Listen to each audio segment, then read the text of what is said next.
My boyfriend erased the whiteboard I had my novel notes on.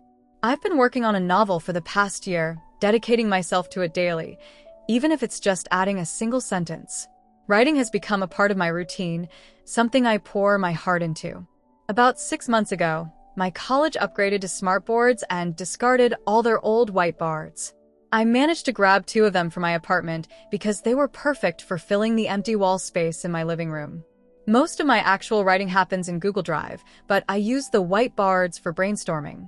They hold notes about characters, timelines, places, and other random ideas I want to keep track of. Before, I used to take photos of the boards regularly, ensuring I always had a backup of my notes. However, I stopped doing that about 3 months ago because I found it unnecessary. I had shifted away from writing during my lunch breaks to avoid burnout, and focusing my energy at home made my writing feel more intentional. My boyfriend often helps me with my writing, offering suggestions or just chatting about my ideas, which makes the process even more fulfilling. It's been a wonderful way for us to bond. So, imagine my shock when I came home last night and discovered that all the notes, sketches, and ideas on my whiteboards had been completely erased. The boards had been my space for free-flowing creativity, and I often scribbled things down in the moment, knowing I could refine them later. While a lot of my work is backed up digitally or in my head, some of those fleeting ideas, unique details, and quick sketches are gone forever. What hurts the most isn't just the loss of my notes. It's the fact that he erased them. We don't live together, but he spends most nights at my place, 5 or 6 times a week. I thought we had a good rhythm. While I write, he plays video games. We sit in the same room, laughing and sharing moments. He helps me with my phrasing while I help him look up strategies for his game. I thought this dynamic worked for both of us. So when he said he felt like I was prioritizing my writing over him, it caught me completely off guard. He said I never have time for him, but he never brought this up before. Instead, he chose to erase my work without warning. If he had told me how he felt, we could have talked it through. I would have listened. I would have made adjustments. But instead, he went straight to this, something so destructive that I'm struggling to wrap my head around it. I asked him to leave last night because I was too upset to have a rational conversation. Since then, there's been silence. No calls. No texts.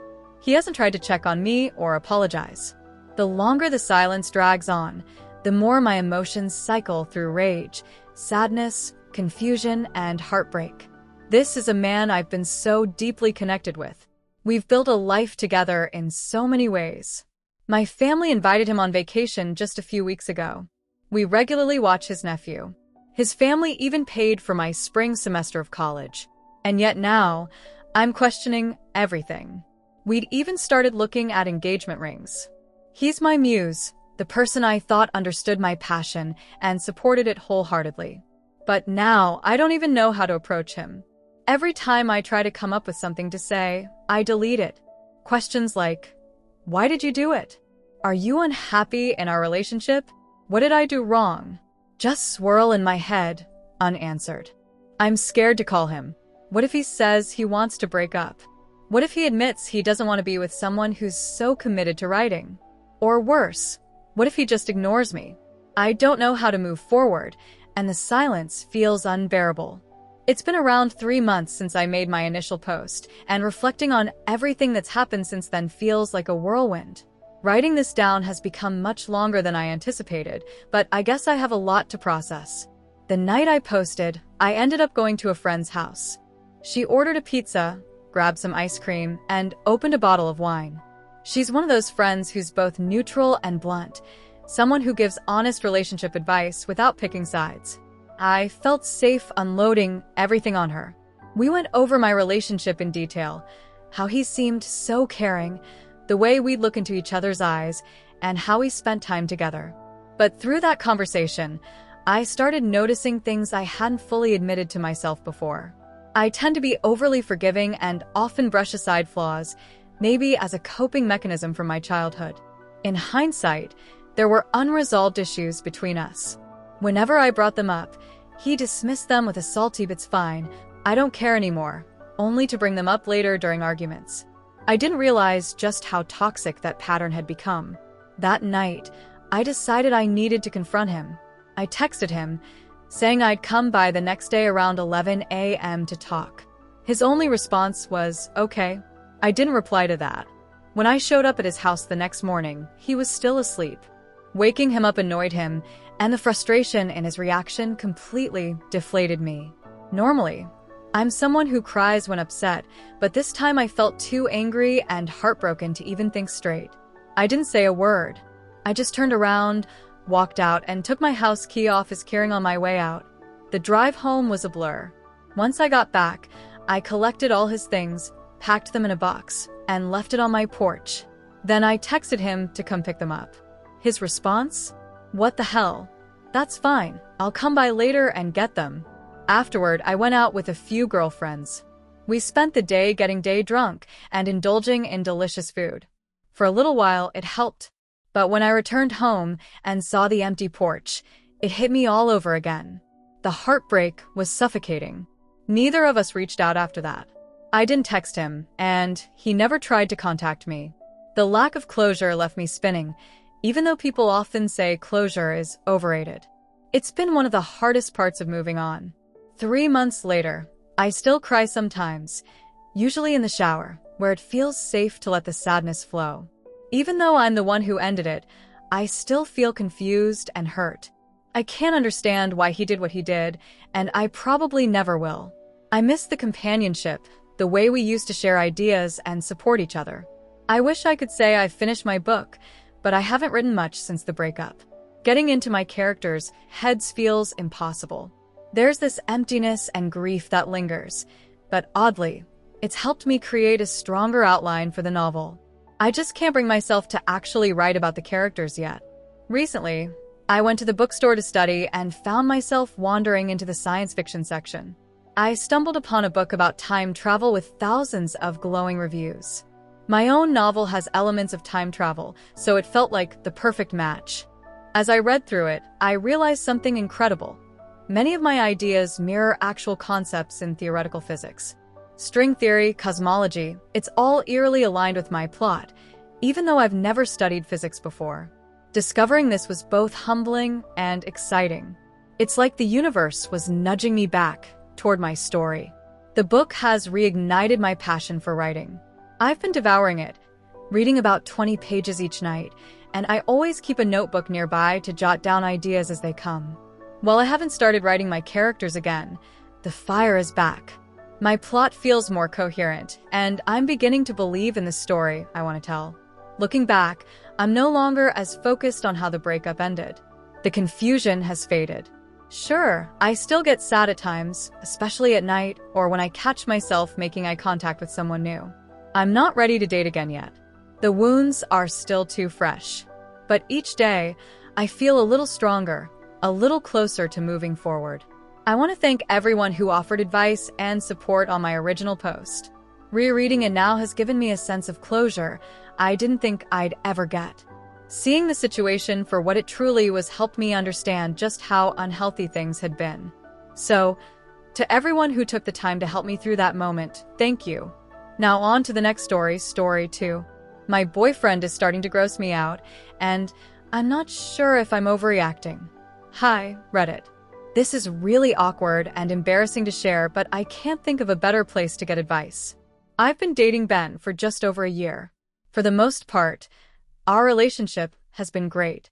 We communicate well and work through most issues together. I'm deeply in love with him, and we're generally happy. But lately, there's one issue that's been bothering me a lot. Ben has become so comfortable around me that he's taken to constantly farting and burping, and it's starting to really gross me out. I know it sounds silly to even bring this up, but it's gotten excessive. It's not just a once-in-a-while thing. It's constant. We're both out of school now, working full-time jobs, and while we don't officially live together, he's been spending so much time at my place that it feels like he's moving in. This all started about 5 months into our relationship, but it has steadily gotten worse. At first, I thought it was just natural. Everyone has bodily functions, but Ben doesn't just let it happen, he forces it. He burps constantly, often aiming it directly at my face, and when he sees how disgusted I get, he bursts out laughing. Sometimes it makes me gag or dry heave, but he thinks that's hilarious too. It's the same with farting. He'll deliberately try to fart on me and laugh himself to tears when I react. I grew up with 4 brothers, so I'm not squeamish about stuff like this in general, but with Ben, it's relentless. I've asked him repeatedly to stop because I find it revolting, especially when he does it in my face. He always apologizes but keeps doing it anyway. Sometimes he'll lean in as if he's going to kiss me, only to burp instead. He finds it so funny, but for me, it's a complete turnoff. What makes it even more frustrating is that he can control it when he's around other people. A few months ago, we went to a wedding with some of his family. At one point, he accidentally burped loudly at the table, and everyone turned to glare at him. I didn't want him to feel embarrassed, so I laughed and gave him a high five, joking, "Good one." It lightened the mood, and everyone laughed along. Later, he pulled me aside to thank me for diffusing the situation because he'd been mortified. That moment stuck with me, though it made me realize he chooses to act this way with me because he feels comfortable, not because he can't help it. When I asked him why he behaves like this with me but not in front of others, he said, "You're my girlfriend. I should be able to joke around with you." Then he accused me of being uptight, high maintenance, and too sensitive for finding it gross. I tried to explain that it wasn't about me being uptight. It was about respect. He just brushed it off, and we moved on for the night. But nothing changed. Lately, it's gotten so bad that I try to avoid staying in with him. I suggest we go out to eat or find other activities, but he's been working long hours and prefers to relax at home. Unfortunately, that means I have to deal with his constant antics. It's even affected our sex life. He's started farting during intimate moments as a joke, and I find it so off-putting that I've started avoiding sex altogether.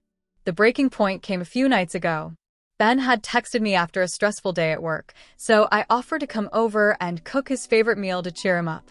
I wanted to do something nice for him, even though I was already feeling frustrated. After dinner, he leaned in for a kiss, but out of habit, I turned my head away, expecting him to burp in my face. He got upset, accusing me of cheating because we hadn't been intimate in a while. I told him the lack of sex was because of his behavior, especially the burping and farting, and he needed to stop if he wanted things to improve. At first, he laughed it off, saying I was overreacting and being a prude. But when I started crying and explained how disrespected I felt, he seemed to realize how serious I was. He apologized and promised to do better. For the first time in months, I felt hopeful. For a while that night, he actually stopped. We cuddled on the couch, and I finally felt comfortable enough to be close to him again. Feeling relieved, I decided to take things further and started unzipping his pants to give him some extra stress relief.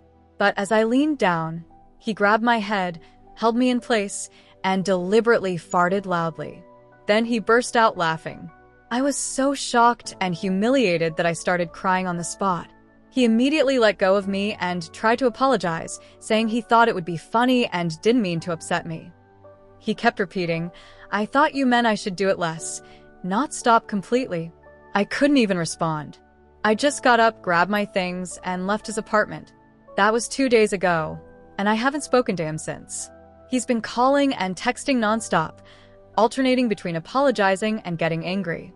Our mutual friends have started texting me too, asking if everything's okay, but I'm too embarrassed to tell them the full story. The one friend I did confide in thought it was hilarious, which only made me feel worse. Now I'm stuck. I feel so gross and violated, and I don't know if I'm overreacting or if this relationship is truly over. I still love Ben, but I'm starting to wonder if that's enough. I also have a lot of his stuff at my place, and I'm dreading the moment he comes to pick it up because I'll have to face him. Am I being too sensitive? Or is this behavior as disrespectful as it feels to me? I'm at a loss for what to do. Thank you to everyone who responded to my original post and sent messages privately. I wasn't expecting such an outpouring of support, but I'm truly grateful. Reading through your advice and kindness helped me process my emotions and better understand the situation I've been dealing with. Last night, I felt lost, nauseous, and deeply confused, but your words gave me clarity and reassurance. Before I dive into what happened today, I want to clear up a few things. My boyfriend, Ben, didn't start acting this way all at once. I remember the first time he did something like this. I was confused and calmly told him I didn't like it. He seemed to understand. I've never laughed when he did it intentionally. I can tell the difference between an accident and his purposeful actions. Your comments help me reflect on our relationship as a whole. There have been other issues that, looking back, follow a similar pattern. For instance, he used to drive recklessly for fun, and there was a period where he pinched or tickled me so hard it left bruises. I always expressed that I didn't like it, but he'd insist I was overreacting. When I showed him the bruises and explained how much it hurt, he stopped completely and never did it again. That's why I've hesitated to call him abusive. He respected that boundary once he understood. Some of you suggested retaliating, but that's not who I am. I won't let someone else's actions define me or drag me down to their level. I have faith in myself to remain kind, no matter what. Reading your thoughtful responses made me cry because, before posting, I felt completely unsupported, ridiculous, and alone. Thank you for showing me compassion when you didn't have to. Now, here's what happened today. I haven't replied to any of Ben's messages. I've blocked him on all devices because I felt like I'd already made it clear the relationship was over. I've also messaged some mutual friends, asking them to drop the topic. I told them I'm okay, but the relationship is done. Following advice from your comments, I didn't go into details. Most of them were understanding, though one responded, "Over a one-time thing? Get real LOL, but with E, so long as you're happy." It stung to think Ben might have lied about what happened, but I'm focusing on surrounding myself with honest, supportive people. I invited my best friend over to help box up Ben's belongings. He agreed immediately and kept asking if I was okay. When I showed him my post to explain the situation, he was horrified. He apologized for laughing when I tried to talk about it earlier, saying he hadn't realized how serious it was. He offered to take Ben's belongings to him, promising not to be hostile. We spent the afternoon packing when the front door suddenly opened. My heart stopped. It was Ben. I froze. He's never shown up at my home or work unannounced before. My friend immediately asked, "What the hell do you think you're doing here?" Ben ignored him, staring at me instead, and said, "I thought you were dead or something. Why have you been ignoring me?" My friend stepped between us, handed Ben one of the boxes, and told him to take his stuff and leave. He made it clear I didn't want to talk. Ben laughed, tried to move past him toward me, and said I needed to talk to him alone. My friend blocked him again, telling him he was trespassing and that he'd call the police. That's when Ben lost it. His face twisted into something unrecognizable. He started yelling, calling me a slut, a princess, and a cunt. My friend kept his cool, saying, "That's nice. Now leave, or I'll make you." Then Ben snapped. He threw down the box and punched my friend in the face. Everything became a blur. My friend fell, and Ben grabbed me, shaking me while screaming about how stupid I was for ending things and accusing me of sleeping with my friend. I was too scared to move. But my friend got back up, grabbed Ben by the shirt, and shoved him out of my apartment. Ben ran down the hall, kicking doors and screaming like a madman. My neighbor came out to see what was happening, and I told him to call an ambulance because my friend's nose was bleeding badly. At the hospital, I couldn't stop crying and apologizing. My friend kept joking about his broken nose, doing Owen Wilson impressions to make me laugh. Thankfully, he's okay. Now I'm staying at my friend's place because I'm too scared to go home. He's taking me to the police station tomorrow to file a report. I feel guilty that my poor judgment put my friend in danger, and I hate that I froze when he needed me. This was my first relationship, and I'm still trying to make sense of how someone could hide that kind of anger for over a year. If anyone has been through something similar, how did you handle it? How do I move forward after filing the report? I feel like my emotions are all over the place, and I can't tell if I'm overreacting or if this fear is justified. Any advice would mean the world to me.